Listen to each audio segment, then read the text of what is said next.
And now, you're tuned into RBLR, the home of Tampa Bay's Reveler Sports.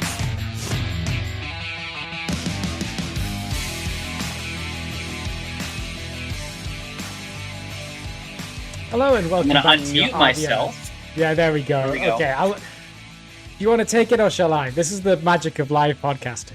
Yeah, you take it. You're too kind. Hello and welcome back to your RBLR Rays show. Thank you for joining us for the first time, or if you're a regular, welcome back. We're pleased to have you and talk some Rays. I am Pat Davenport, and I am joined, as always, by my amazing host, Zach Darb. Zach, how are you today? I am doing really, really well. Doing some spring cleaning. Always feel so much better about myself when I clean up the house a little bit. The Rays are playing well. Ricky Fowler is 8 under today at the Travelers Championship. He's 5 back of the lead, so I'm feeling good about that. Jack Caglione got left out of the Golden Spikes, so I'm a little upset about that. But everything else is kind of going well, so I'm pretty good. How about you, Pat? I'm doing well. I feel like this was like a nice moment for us because I never ask how you are, you know? It's always you asking how I am, and I never ask how you are. We need to talk about our feelings. And I'm doing well. About an hour ago, speaking of feelings, I went and saw Inside Out 2 at the cinema, and I did have a little cry. I'm feeling emotionally vulnerable, and I'm also feeling a bit sunburned because the Rays are heating up, both metaphorically, the sports team, but also here in the UK, I got sunburn. So anyone watching what's on the temperature YouTube, over there right now? Oh, this is embarrassing. This is probably going to embarrass me in front of the US people. Don't embarrass me in front of the cool Americans, guys. But it was like 22 Celsius, which I think is like 72. Yeah. Well, hey, the sun can burn you no matter how hot it is outside. So as a very white American, I've been burnt many times. Have you ever gotten sun poisoning? I got sun poisoning a couple summers ago. That is that's terrible. I went out on a boat trip for my 1 week off a couple summers ago, and I got sun poisoning. I could not move or do anything for the entire week.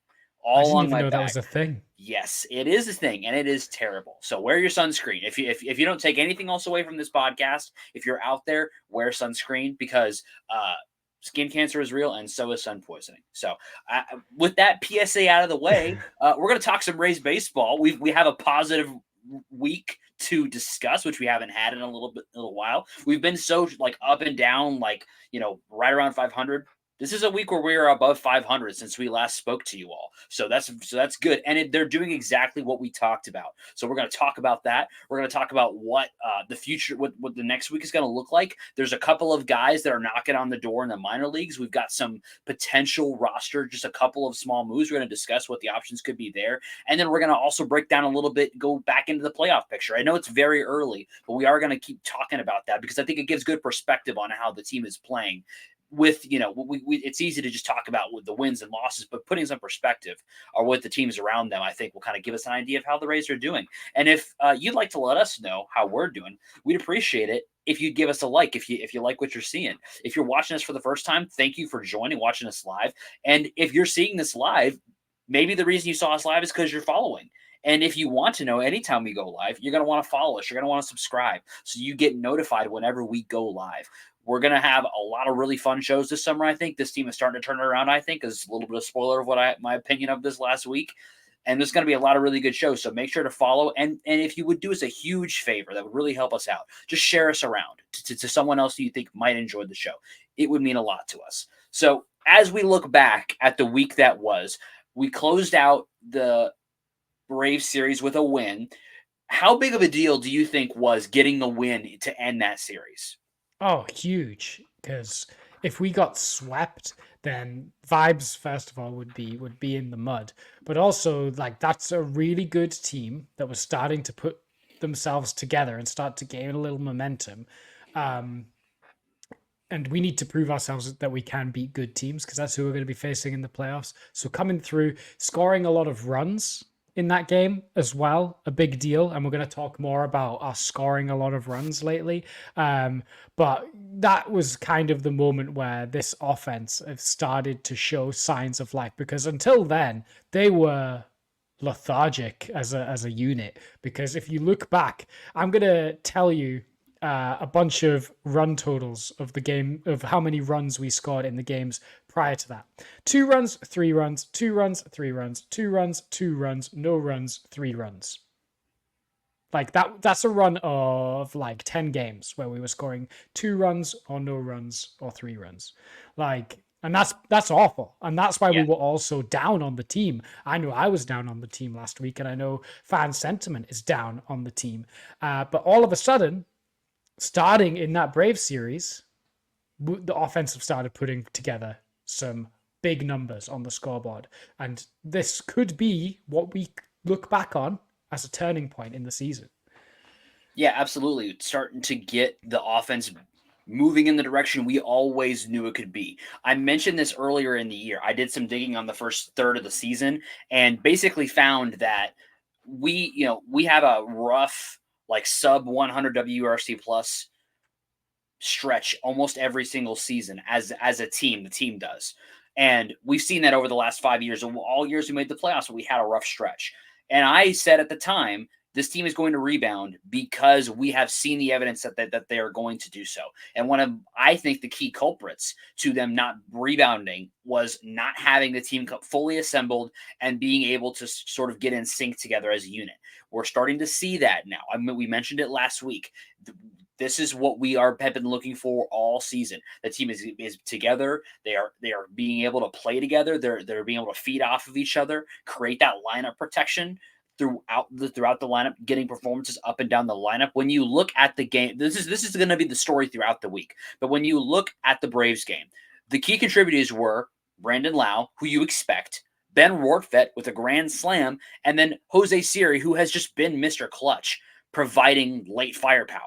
And that is what a good team does, gets performances from up and down the lineup. What a good team also does is not give up when it is easy to give up. When Jason Adam comes in and blows that save, and you give up those 2 runs, and you think you had a win in the bag, you start giving up all these runs, and then you're tied and you're on the road. You imagine the other team walking you off, to come back in the top of the 9th to score those extra runs, and then for Pete to go out there, only give up a walk, strike 2 guys out, and get you out of that stadium with a win is a huge deal. It speaks to the character of this team, and why I think I have so much faith in them is this team does not give up.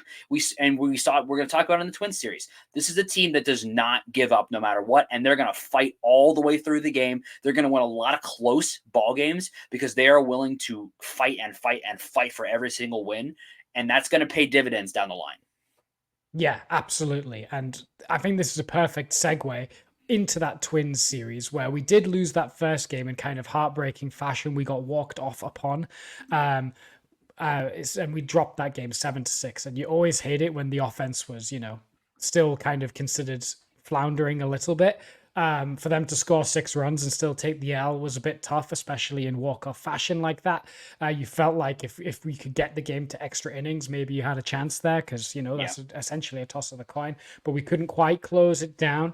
That was a tough one. That was a tough pill to swallow. But the bats looked good again, and then we had 2 extra inning wins to close out that series, 3-2 in the second game of the series, and then 7-6 in the final game of that series. And again, the bullpens were vital in that, for better or for worse, because in the first of those extra inning wins, the bullpen were absolutely nails and did such a tremendous job.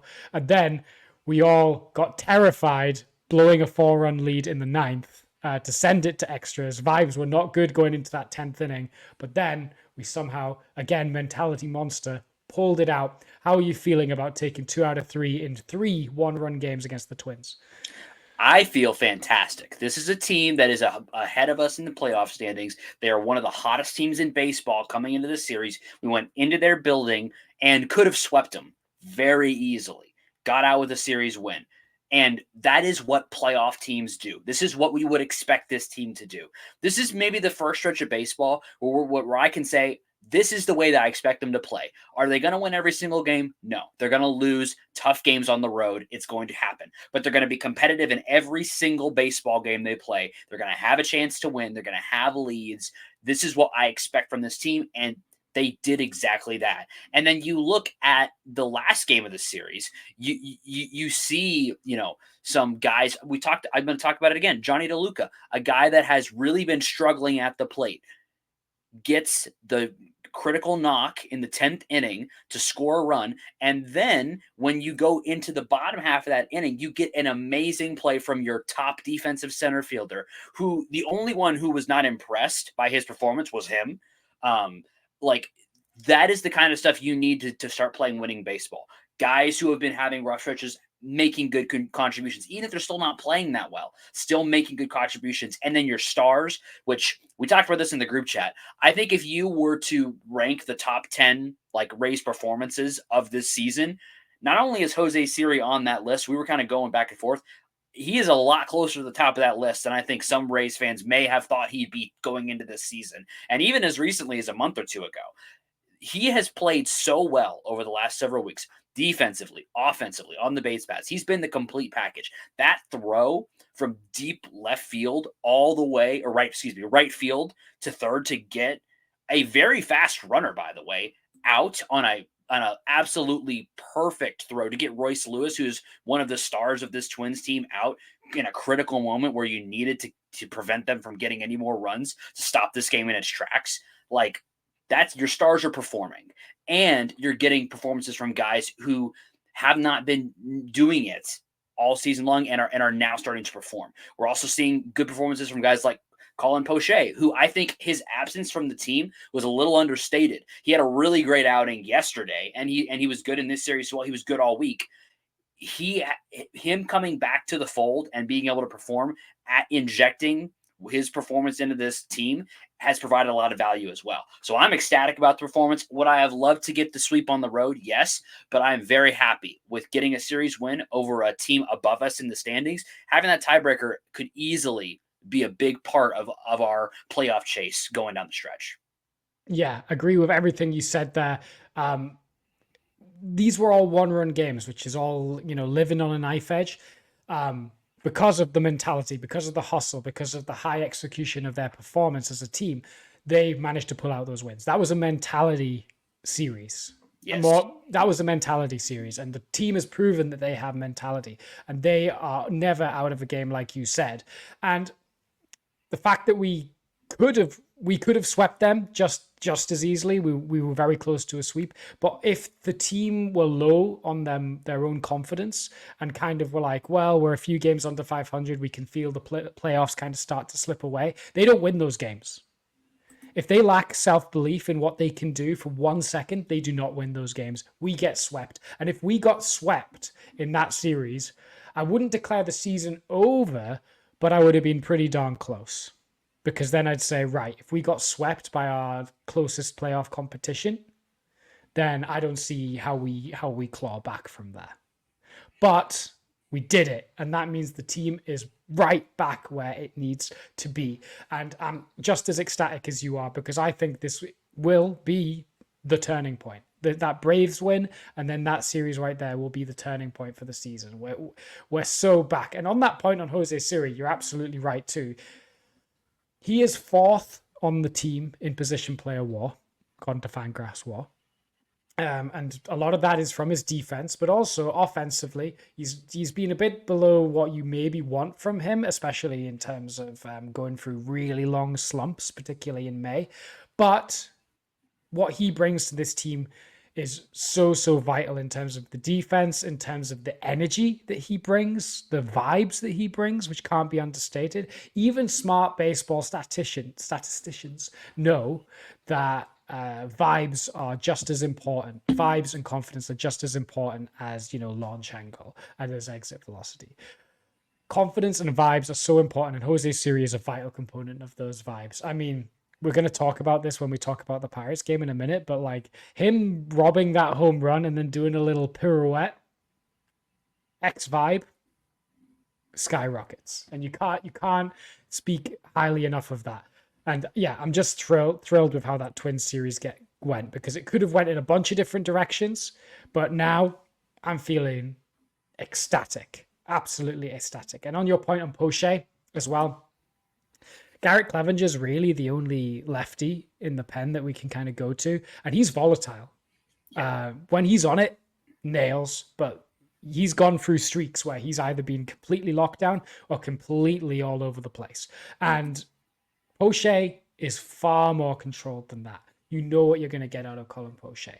So having that extra left-handed option in the bullpen is so, so vital, especially when a lot of the best bats in the league are left-handers as well. And even then, he's kind of platoon neutral. So I'm super thrilled to have Poche back, and just to have, Poche back instead of an Erasmo or whoever the next best option is, because it's not as simple as Poche, comes in. It's also you take your worst reliever out of the bullpen and replace him with Poche, and people forget that sometimes. So instead of having to run with an Erasmo or having to run with someone far more volatile and replacement level, you've got someone that's super defendable in high leverage as well.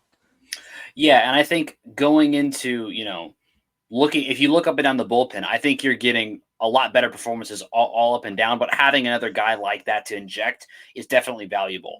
And especially because you've had one guy who is just having a rough go of it. I hate to say it because he's been really good. I think he's really good, but he's having a rough go, and he's pitched a lot of innings recently. Do you think we might see Davinsky go down for a little bit? Not because I don't think he's bad. He has good stuff and he's been performing well overall, but he's been through a really rough stretch and he's pitched a lot of innings. So I could see a universe where the Rays say, hey, go down to Durham for maybe, 2 or 3 weeks, work it out a little bit. You clearly are going through it a little bit. Maybe you need to go take some time down there just to kind of get your mind right, because he's clearly just had a rough stretch.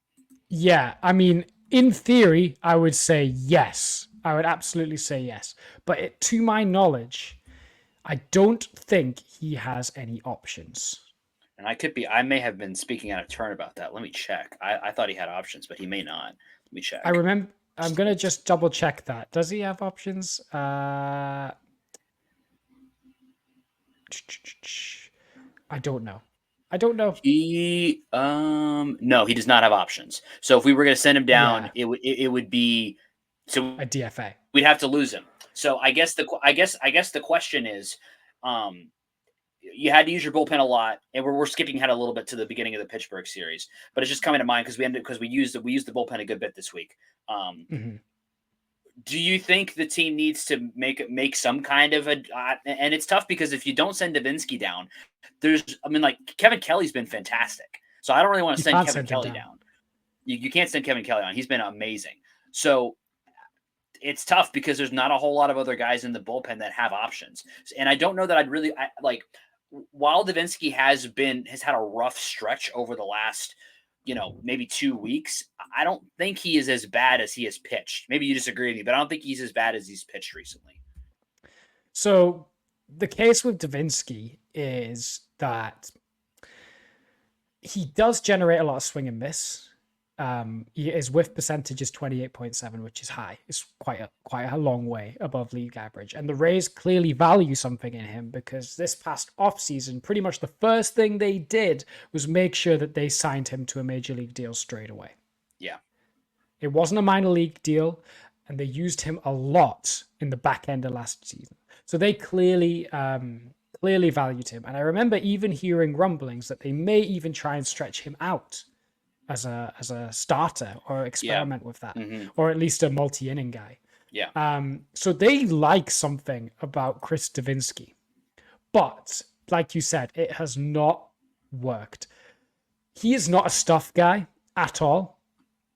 And when you're not a stuff guy, your command needs to be on point. His command has not been on point. He is also not a ground ball guy. At least he hasn't been this year, because his ground ball percentage has been abysmal. It's been in the first percentile. And when you give up fly balls, that can work for you, but it also leaves you at more risk at extra base hits and home runs. And right now, he's given up a lot of fly balls and a lot of home runs. And I'm not feeling it. I'm ready to give up on the Davinsky experiment. I think we've given him a long enough leash. I think the options in Durham are going to be at least on par with what Davinsky has been offering. And we've talked a little bit about the pitching philosophy of this team being super command focused, and maybe the least stuff focused it's been in quite some time. I think we can get someone who has comparable command to Davinsky, but with better stuff and therefore greater margin for error. And if we're going to use him consistently in a bullpen piece, we need a guy that has a little bit of margin for error, because Davinsky at the moment, he's given up home runs left, right, and center, and it's usually taking us out of ball games. So yeah, it's tough. The home run to fastball rate is up. The ground ball rate is down. Left on base percentage is down. BABIP is about the same, so he's not really getting BABIP. He's got a 260 BABIP. That's really not that bad. Walks are up. Home runs per 9 are up. And it's tough because I if I'm just watching him, is like, even as soon as 2 weeks ago, I thought he was doing a good job. He's just had like a couple of just terrible performances, and it's tough when you're like, we're fighting for our lives a little bit right now. Not a little bit, we are, as a team. And so when you see someone who is like he's got negative WAR in the season, so he's negatively contributing to your efforts to kind of turn things around, it's rough. That being said, as rough as it's been, it's really the last 2 outings that have done him in. He got 4 earned runs over his last 2 outings. Over the previous 7 before that, he only gave up 2 runs. So he had some rough starts at the beginning of the year, but he went on a stretch from the 25th of May all the way to the 16th of June, where he only gave up 2 earned runs, and he pitched 3, he pitched a decent amount of innings over that time period. So he's had really good stretches. And, outside of the start on the 20th, which was, what was that? Thursday? Yeah, Thursday. His last 2 appearances, he went 2 innings both times. So he has provided some length. So, but it's tough, because if you look at the start on the 14th against Atlanta, 2 innings, 4 strikeouts, looked amazing. The next 2 starts, 1 strikeout, 4 earned runs given up, both in games that were very close and you needed to win. And that's not what you're looking for. And you won both those games, but you won them in spite of him, not because of him. And as a reliever, you're not, unless you're Pete Fairbanks, you're usually not going to win a team a game, but you sure can lose a team a game. So while it's I wanted to bring him up because it's something that if you're, it's easy to just talk about how great we're hitting and it's been fantastic. But the thing to look at that's been rough has been like that performance from the bullpen, from Davinsky. So you're ready to be done with him. Yeah. I mean, like, do you think Emrod could be just as good? Do you think Useta could be? I like Emrod and Useta. I like both those guys. So that's a tough question because I like them both. I don't know. I'm just like, I have a hard time when the Rays so clearly see something in a guy. And the truth is, like, it's there. Like, you can see it if you look. The overall season statistics do not do him any favors. But he's had stretches. He had a 7-game stretch where he only gave up 2 runs. He's been really good for long stretches of this season. And he's provided length. Over that stretch of games, he pitched more than 2 innings or more, was that 3 times in that. So he's provided length and he's provided quality outings. So it's hard for me to say that we should just move on from him completely, because he has shown good stuff. What's frustrating about watching him is that he's had some really, really bad appearances. He's had a lot of really, really good, appearances where he's not giving up runs. He's also given up 3 runs in an appearance. He's given up 6 runs in an appearance, and he's given up 2 runs 1, 2, 3 times, which is, and to be fair, all the times that he gave up 2 runs, except for once, were in multi-inning performances, but it's still not what you're looking for from a reliever generally. So it's tough. Yeah, I think it's a tough call. The Rays, like you said, clearly value him. Maybe he's not a multiple inning guy. I don't know. I think is I'd love you to hear our audience's opinion on Davinsky as well. I'd like to let while we're live, you can drop us comments on Twitter/X. You can do it on YouTube. You can drop us comments, and sometimes they'll feed through to us via our amazing producer, and we can address your thoughts live on air. So be sure to join the conversation while we're live if you're listening in, and let us know. Do you think we should cut ties with Davinsky? And if so, who for? That's the big question. Who for? Yeah. And if you know somebody who you think might have an opinion on Chris Davinsky, which you cannot say to many groups of people, but I think we could say it to y'all. You might know someone who has an opinion on Chris Davinsky. Give us a retweet on Twitter and send it over to that person who you think might have an opinion, and they can come drop it in for us. Yeah, absolutely. I've got a question for you. Yes. Because I'm just playing around with it in my head, and I think I know what your answer is going to be, but I just want like some reassurance on this, because I think if I'm thinking about it, other people will be thinking about it. Mm-hmm. We talked last week about run differential and how like the Rays have quite a bad run differential and are like outperforming what run differential would say their wins and losses would be. And that's because when we win, we seem to win really close, and when we lose, we get blown out. And that's what we determine. That's basically because if Cash determines that if we're too far out of a game, he's just going to punt it and throw out like the worst bullpen arm to kind of eat a bunch of innings, and he doesn't really care if the game gets out of hand.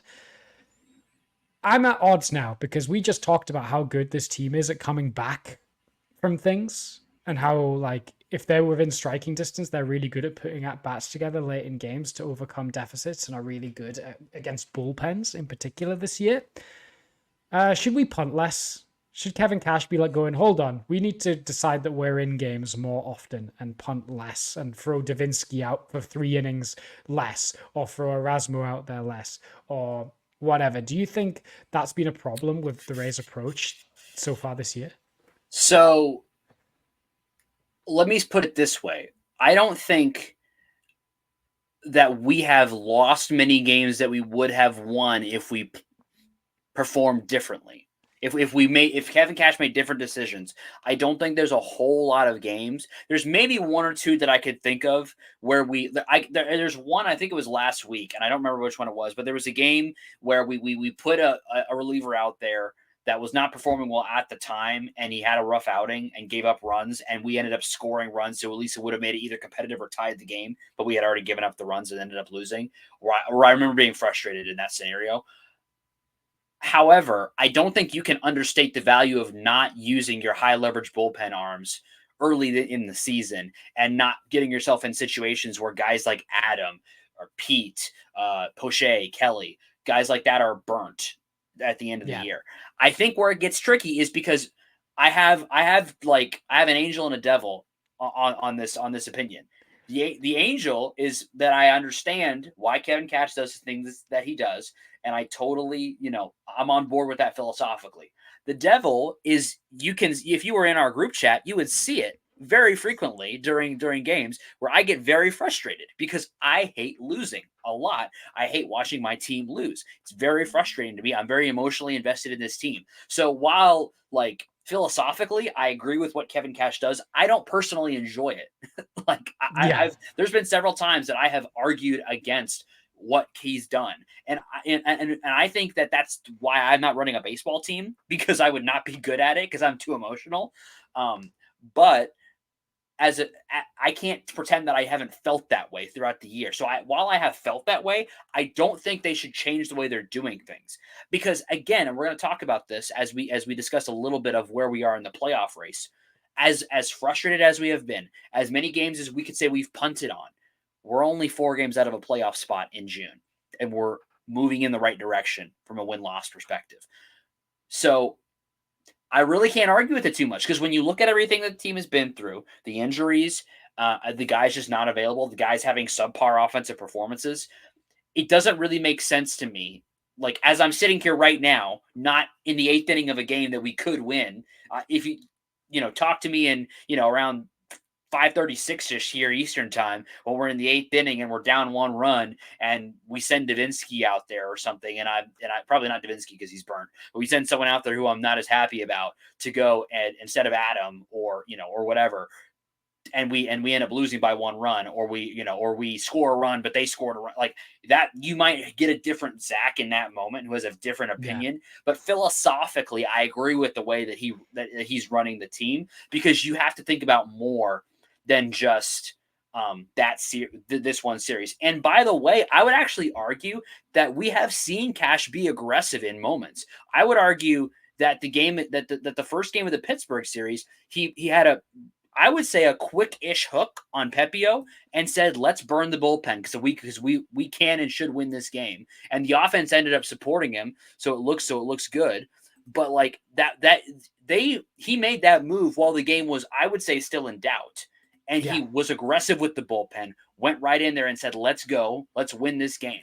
So I think that's if the team is performing well and he thinks he can get the offensive performance to win the game, or if we have a lead, he is not afraid to say, let's go get it. Because that was a 4-2 game when he pulled Pepio early. And we know the Rays have been trying to get more length from their starters. So he went to the bullpen in a game that they were winning, but that was bases loaded, could have easily turned on one pitch. And he said, I'm not leaving it up to chance. I'm going to go get one of my top guys and send him in there to close it out and to get us out of this inning. I don't care if I end up burning him for 2 innings today, because I need this win. And it worked out then because the offense supported him, and we were able to use guys like Davinsky and Baton to finish the game, so we didn't have to burn more high leverage arms. But he did go burn one of his top 3 arms in the 4th inning because he wanted to win a baseball game. So I think it can be frustrating at times to watch, but we've seen him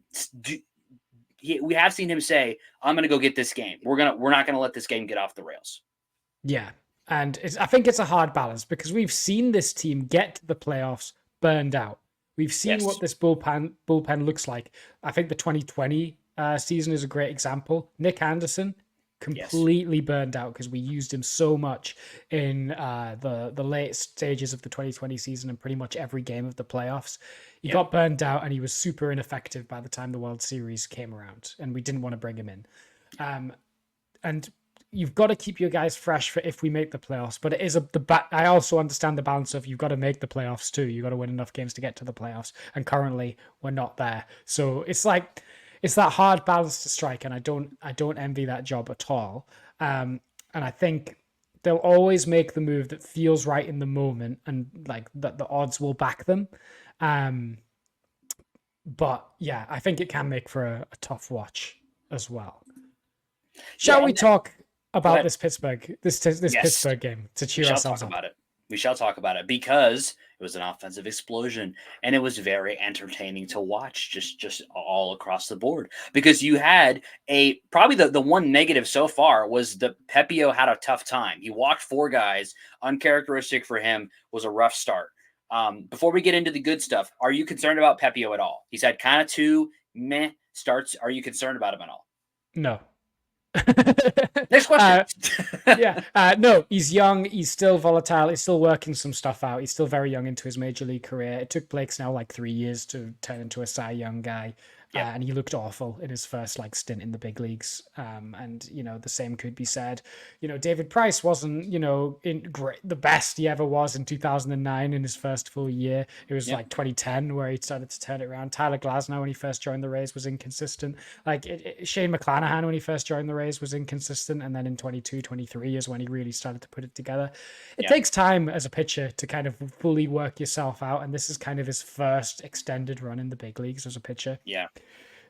So we just have to kind of run with the volatility. It's the same with Taj. You just kind of, and it'll be the same with Bars as well. Until you get an extended run of both health and innings, you can't really put too much faith in what their true kind of ceiling is until maybe their maybe halfway through their second season, maybe even their third season in the big leagues, until you kind of get a clear expectation of what they are. I still think the ceiling is super high on Pepio, but we've kind of just got to ride this wave of kind of inconsistency for now, while he's kind of figuring out his best mechanics, his best sequences, and which pitches he can rely on in different moments. Yeah, absolutely. Totally agree. Nothing to add. I'm glad that we went to this game, because this game was a rare thing that you are a huge fan of. It's a comfy win. It's A amazing. comfy win. Can I say something fun? Yes, say something fun. This is actually not fun. But so for me, my own metric that I made up, comfy wins. This is only like the 7th comfy win of the season. And the last time we have, and for anyone wondering, a comfy win is a win where we win by more than what would be deemed a save opportunity. So it needs to be by more than 3 runs and a save was not applied. So, because sometimes you can win by 5 runs, but if you've got the bases loaded and nobody out when the guy comes in, a save is still necessary. So that's not a comfy win. Right. So we won 10-3. This was a comfy win. The last comfy win that we had was on May 11th. Where we beat the Yankees 7-2. The Yankees game. Yeah. I'm trying to We think. beat the Yankees 7-2. And that every other win we have had has either been extra innings, a walk-off, or a save has been applied to the win. Yeah, because I think there was one game where Lowe hit a walk-off, and I think did we end up winning that game by more than, or was it maybe it was 3 runs? We ended up winning that game by 3. Okay, but that still would have been a save situation because it was a walk-off. So does it count? Yeah.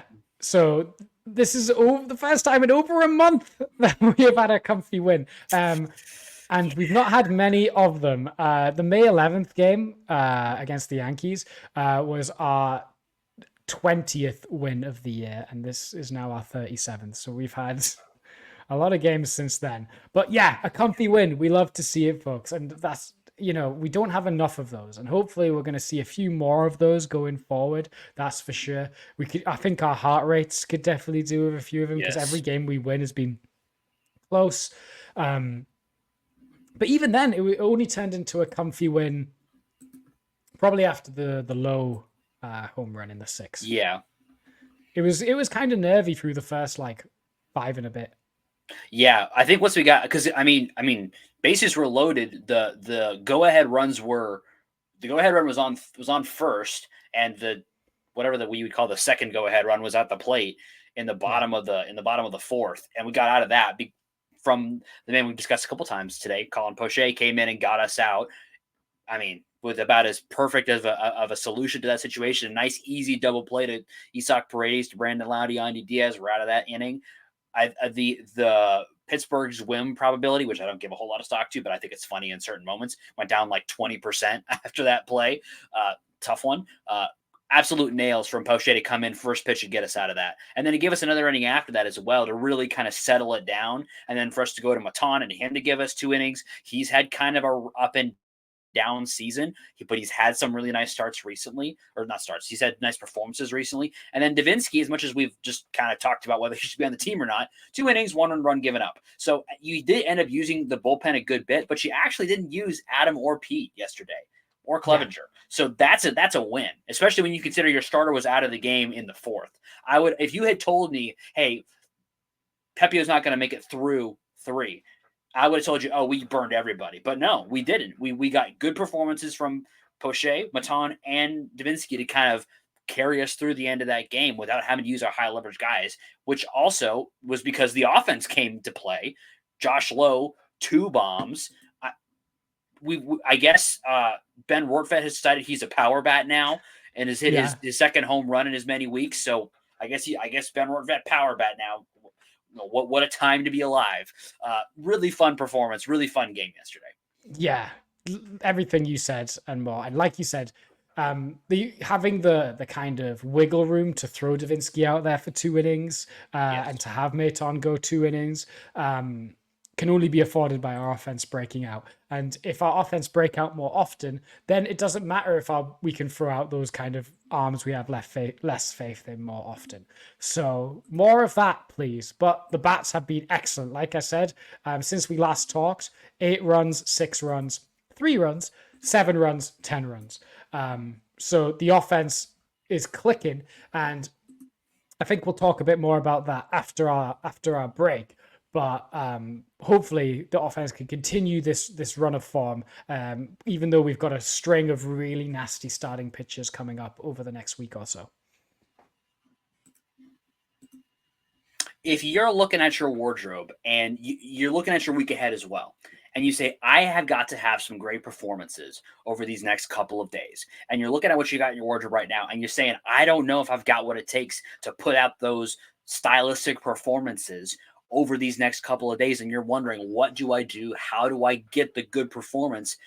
Can I find something in the free agent market to help get me those performances?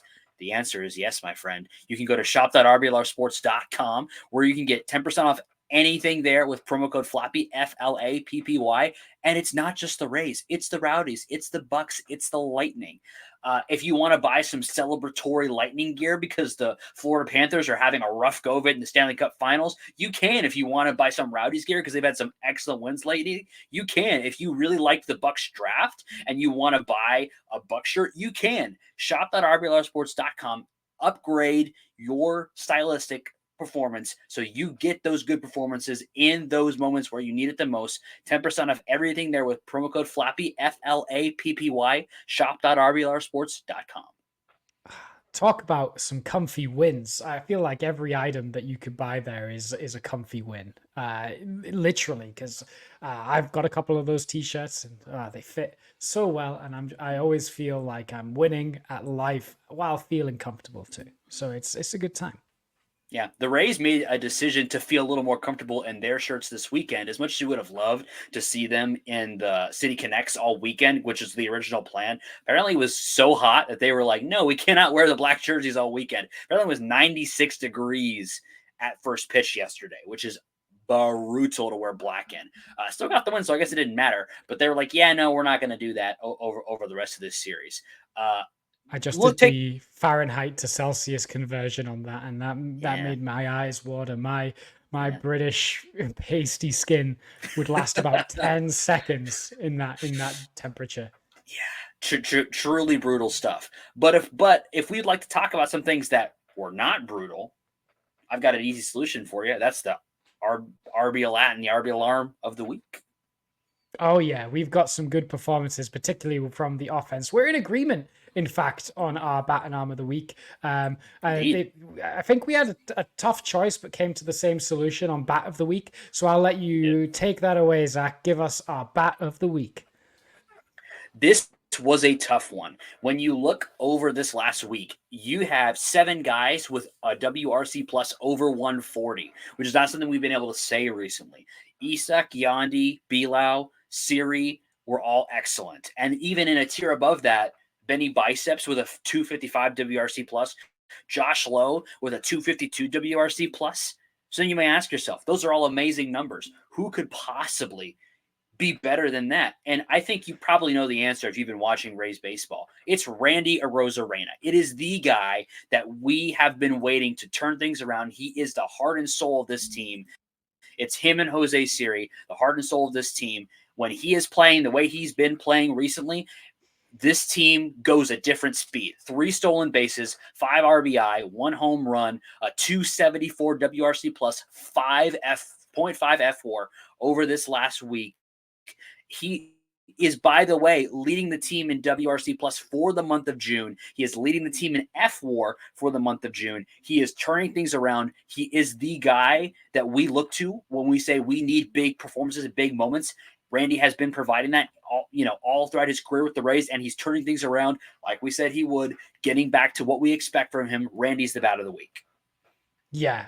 Awesome stuff from Randy. He's walking more. He's being more disciplined. He's finally getting his bat to the ball. He was getting overpowered by velocity quite a lot. His swing was getting a bit long. It has a tendency to do that. But he has been short to the ball. He's been selective and patient, which we all know is the best Randy. And Randy is a streaky guy. He always spends at least a month looking completely lost at the plate. We were all a bit concerned because he started this year spending about 2 months looking lost as opposed to just 1 month. But he has really made up for it for being red hot in the month of June. And actually, folks, you won't believe this, considering he's still only batting 191. He's almost back to a 100 WRC plus. He's currently on 97 for the year. He's like one more good week away from being back to above league average hitting. So Randy seems like he's almost all the way back, which, like you said, does wonders for this team. And I couldn't be more thrilled to see him feeling himself again, because when he's feeling himself, the whole team runs behind him. Yeah, and one of the good points you made about selective Randy, which is the best Randy, over the month of June, he leads the regular starters in walk percentage with a 14.1 walk percentage. So that's the Randy that we need. That's the Randy that makes this team go. He's put up almost a full F4 above replacement over this last month. 0.9 F4 leads the team. And there's been some decent offensive performances this month. Like if you were to rank the team by WRC plus, you've got 7 guys above a 100 WRC plus for the month of June, and by the way, they are the usual suspects. Josh Lowe, Yandy, Bilal, Siri, Rosario has played well over this last month. Rortvedt has a 170 WRC plus, which is crazy, and then Randy at the top with a 189 WRC plus. So that's the kind of stuff we've been waiting for all season. And it is no surprise that as this team has improved, Randy is leading the way. Yeah, and what is improving the offense in general? I would like to say that it's just that we have our guys back. We talked about how last week we got our guys back and we expect the performance to improve, and then it didn't for a little bit. Like the first week or so of them being together, we were still looking a little flat offensively. Let's call that a little bit of lag getting back up to game speed, Major League game speed. For a lot of these guys like Lowe, like Walls, like Lowe, they were taking a bit of time to just readjust to the kind of momentum of a Major League season and how difficult Major League pitching can be velocity-wise. But now that they're back, they're back. And let me tell you something about the Rays offense. Not much has actually changed in terms of their peripherals. Only one real thing has changed in terms of their peripherals. Their team walk percentage is about consistent with where it already has been. Their team strikeout percentage is like slightly lower, but still kind of around consistent with what it has been. Their team on base percentage is only improved a little bit. But you know what has improved? Their isolated power, their slugging percentage, the extra base hits, the home runs have all spiked massively. And do you know why that is? It's because the guys that we depended on and who were doing exactly the power stuff that we expected from them last year are finally coming back and doing that this year. Because apart from Rortvedt this week, the guys that are hitting for power are all the guys that were doing it last year and that we expect to hit for power. Randy, Yandy, Lowe, Lowe, Paredes. They're our big 5, and they're the ones that are putting up the big numbers power-wise. And that's what they've been doing their whole career. And they're finally doing that at the pace we expect them to all along. And now that the lineup is kind of running as it's supposed to with a full squad, they're bouncing off each other, they're protecting each other, and they're getting better pitches to hit, and they're hitting the ball harder because of it. It's as simple as that. So while it didn't happen as quickly as we may have wanted in terms of all the guys coming back and immediately protecting each other and causing the power to go back up, it's happening now after a bit of input lag, and we're there now. So this team is currently, over the past week, 4th in all of baseball in WRC plus. We're the 4th best offense of the week, behind only the grimace-infused New York Metropolitans. I don't know what satanic ritual has happened over there where Grimace, the McDonald's mascot, threw out the first pitch and then turned them into the gods of baseball, but that's the thing that's happening. The Orioles, who are probably the best offense in baseball generally, and then, funnily enough, the Twins. So we're right there with them now. And we love to see that. Our isolated power actually leads all of baseball at the moment. Wow. So in the past week, anyway. Yeah. So we're so back, and we'd like to file a claim with the Way Back department. Absolutely. And someone else who I think needs to file a claim in the We're Back department is the RBL Arm of the Week. Would you like to tell us who that is, Pat? Yeah, our RBL Arm of the Week goes to a man we've already talked about quite a bit today, and that is Colin Poche. Colin Poche leads the team this week in F-WAR from pitches with 0.3. He has made 4 appearances, pitched 4 and 2/3 innings, no runs allowed. Awesome, and he has done it in big spots as well, particularly in that Pittsburgh game yesterday. Really, really impressive from Poche. He's got a FIP of 1.6, which is super, super tasty. An XFIP of 2.56, which is also excellent. He's just been outstanding. And yeah, he's brought an extra high leverage arm to this bullpen that desperately needed a bit of support at the back end, with Adam and Fairbanks having to carry a lot of the high leverage spots. Having that third option is going to do wonders and help relieve the workload on Adam and Fairbanks as well. I'd also like to give a small shout out to Kevin Kelly. He's also been nails lately as well.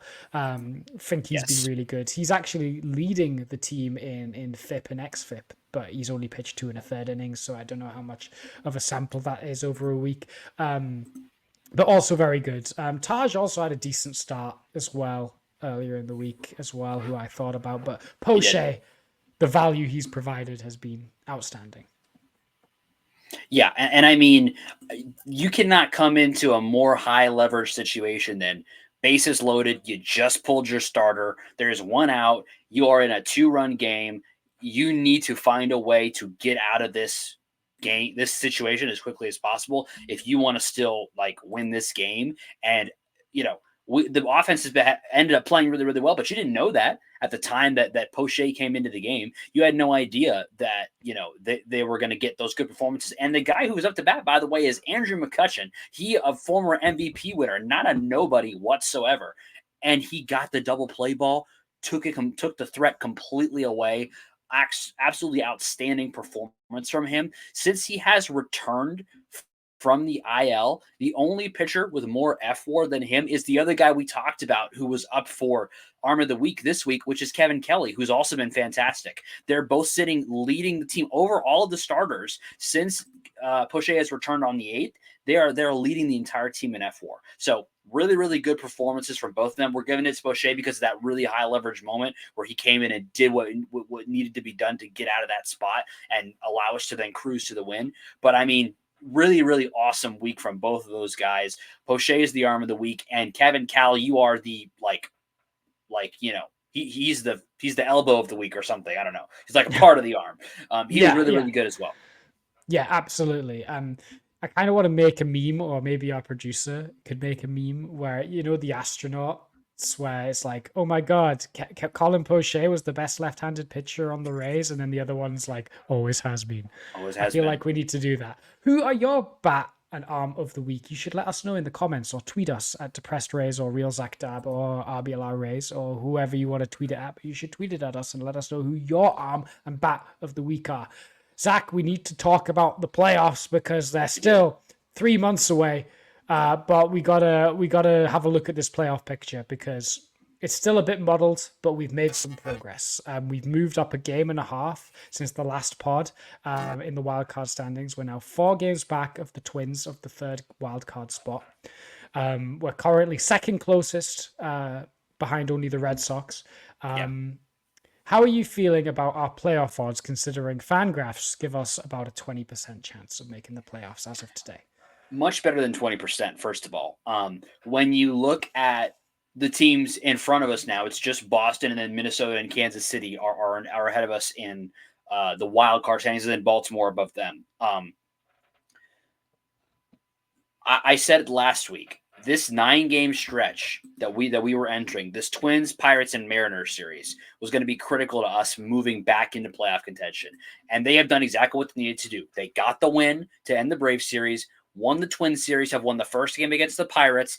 They have a tough matchup today. They have a tough matchup with Skeens on Sunday. So there's you're going to need to get some good performances there. And then you have an absolutely box office home series against the Mariners. We're getting their 3 best starters, and 3 of, if not our best 3 starters, are going against them. So that's going to be a phenomenal series there. And then the Nationals at home. So this is the stretch that I said that we're going to need to climb back into it, and they have done exactly that. Getting the tiebreaker over the Twins was great, and then now you're continuing to move in the right direction from a wins perspective. One of the things we talked about a couple of weeks ago when looking at the playoff picture was all the teams ahead of us. All those teams have kind of fallen either behind us or level with us. And so we're right back in the thick of this thing. Boston's ahead of us right now. We play Boston, so we'll have the opportunity to catch them. We have the tiebreaker over the Twins. The Royals are going to be a tough team to chase, but they're only a half game above the Twins. So it's all right there. It's all in front of us, and we've started this off the right way. It's just so critical for the Rays to get the series win on the road here against a Pirates team that is, that has a lot of talent, especially with Skeens on Sunday. I'd really like to get the win today because who knows what we'll get from Skeens. He could be lights out, or we could get to him in the first 3 innings, the same way we did to Hurston Waldrop against the Braves in last Sunday. Skeens is a little better, as much as it pains me to say, than Hurston is right now. Because Skeens is from LSU and Hurston's from the Gators, and it just hurts my feelings a little bit to say, but it is true. So that's a tough matchup, and then you get a preview of the playoffs potentially against the Mariners at home, and then probably the easiest series for a little while, which is a home series against the Nationals. So this is the time to make that move. They've started it out the right way. It is so critical to get this series win versus the Pirates, because you're going to be in a dogfight against the Mariners. It would be really, really good to find a way to get another comfy win in here and really not have to use our bullpen aggressively, so we have it available, because we do not get an off day between the end of the Pirates series. We have to travel back to Tampa, play that series. We do get an off day after this series going into the National Series, which to me, that series should be an easy win or a sweep to me, because you get a day off going into a home series against a lesser team talent-wise than you, even though their record is quite literally, I think it's either the same or a little better than us. Technically, their record is slightly better, but we should be better than the Nationals. Our talent should be better than the Nationals, so we should win that series. So this is a critical stretch, and the Rays have started it out the correct way. Yeah, I think if we can win today or tomorrow and take this Pirates series on the road, that'll be a really, really successful road trip. Yes, I would agree. And then, because it was a 9-game road trip as well, so it's always tough to be on the road for that long and not see your performance levels dip. And then, like you said, 2 series at home to close out the month. The Mariners is going to be tough. I would really love us to pick up a comfy win or 2, or at least the offense shows some signs of life against some tough young pitchers against the Pirates, because if we can carry that momentum into the Mariners series, where they got some really, really tough starting pitching, you'd want them to be feeling as confident as possible going into that. The vibes be as high as possible, because I think we're behind in the pitching matchups for all 3 games of those Mariners series. So we'll need to depend on our bats to show some signs of life. But yeah, if we can close out this month really, really well, I mean, next time we're talking, we may be talking at the very end of the month, probably towards the end of this national series. We could literally, if we have a good week, we could be right on the cusp of a playoff spot. And then, we're really in business. But if things go bad, we could end up being 6-7 games out of a playoff spot. And then we're going to have to completely reevaluate. So the crucial nature of this week cannot be overstated. I know technically it's not must win, but when we're informing trade deadline decisions, this is a really crucial week. Yeah, because when you look at after that national series, you get a day off, then you go to Kansas City, to Texas, home against the Yankees, home against the Guardians. That is a murderer's row of a 2-week stretch. Brutal stretch of baseball. All teams that are in the playoffs right now as we speak. I think no, the Rangers are not, but they're a very talented team. That's the worst team we're going to face in that stretch. Is the World Series world champions. They're literally the defending world champions. That's the worst team we're going to face in that stretch. So listen, you need to get some wins now. And again, if you get moving in the right direction, like I don't think there's none of those series that, like, I mean, if you look at that stretch, that, I would say that you could win all of them, because the toughest 2 series are at home against the Yankees and the Guardians. That Royal series on the road is going to be hard. You'd really like to be, to kind of be moving back in the right direction record-wise going into that series, because, I mean, could they win it? Absolutely, but that's a tough series. You do get the day off beforehand, so that's helpful, but that's a tough one. And then you go to the Rangers, and then you get the Yankees and Guardians at home. So if we continue to play well and have that momentum, we could really have some impressive series there. But what you cannot have is flounder your way into that stretch and then be in a tough spot versus really, really good teams. What you want to do is have good momentum going into that. And the Rays are already doing that right now. They're moving in that direction. I just hope, and I'm manifesting into the universe, that when we speak again, we're going to be talking about this team is gearing up as we've been talking about, and they're going into a tough stretch of games, but they're playing well. This is how we'd want to see them play going into a stretch like that. Yeah, couldn't have said it better myself. So hold on to your butts, folks, because this is going to be a big week. So you should read. If there's a time to tune into the Rays, tune in now, because this could be a make or break point of the season. Do you have any last thoughts that you want to get off your chest, or are you all good? Just to say again, the end of that Guardian series takes us right into the All-Star break. So that is that's a turning point in the season if we can start moving in the right direction there. All I really want to say other than that is just thank you for watching. If this is your first time watching us live, thank you. We really appreciate you. If you enjoyed what you saw today, drop us a subscribe on YouTube or a follow on Twitter or any of the other socials. Give us a like if you enjoyed it, and do us a huge favor. The best thing you can do for us, and it's free, is that follow and it's that share. So if you want to support us for free, just do those things for us. It'll help us out so much as we're trying to grow this. We want to be able to talk baseball with all of you. Don't be afraid to comment and tell us what you think. We love having you guys here live, and we'd love to hear from you too. So don't be afraid to drop those comments. Don't be afraid to let us know after the video. I do patrol the comments occasionally of the YouTube videos. So if you drop a comment, you never know when I might pop in and have a response in there. So do us a favor and tell us how you feel, and just give us a little like and subscribe to show that you enjoy the show. Yeah, absolutely. Well, I think that's going to do everything for this week's RBLR Rays show. Like Zach just said, we really appreciate you having along for the ride. It's a crucial week. Hopefully we'll have big smiles on our faces next week. Enjoy this week of Rays baseball, folks, while it's hot and sunny. Kevin Cash has been extended till at least 2030. One more to say. Rays up. Rays up.